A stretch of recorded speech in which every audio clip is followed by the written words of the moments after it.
नमस्कार. गैरसमज वर्सेस समज 30 दिवस सिरीज, दिवस 6वा, गैरसमज 6वा. फक्त सूप सॅलड म्हणजे डाएट. आता डाएट चालू केलंय म्हणजे सकाळपासून फक्त सूप आणि सॅलड, भात पोळी बंद, डाळ भाजी बंद. डाएट म्हणजे उपवास नाही का? म्हणजे काय, शरीर चालायचं फक्त पाण्यावर आणि पानांवर का? सत्य. तर फक्त सूप आणि सॅलड खाल्लं तर कॅलरी कमी होतात, पण पोषणही कमी होतं. तुम्हाला ना फुल एनर्जी मिळते, ना प्रोटीन, ना मसल टिकतात. वजन कदाचित कमी होतं, पण काही दिवसात भूक, थकवा, चिडचिड, हिमोग्लोबिनचं प्रमाण कमी व्हायला लागतं. तर सायन्स काय सांगतं? डाएट म्हणजे बॅलन्स मील, जिथं प्रोटीन, फायबर, हेल्दी फॅट आणि स्मार्ट कार्ब्स असतात.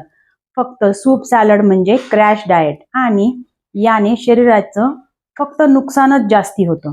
खाद्यपदार्थ न कापता चांगल्या सवयी लावा, तेच खरं डाएट.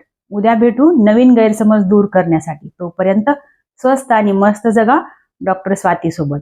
डिस्क्रिप्शन चेक करायला विसरू नका. लाईक, शेअर आणि सबस्क्राईब करा. धन्यवाद.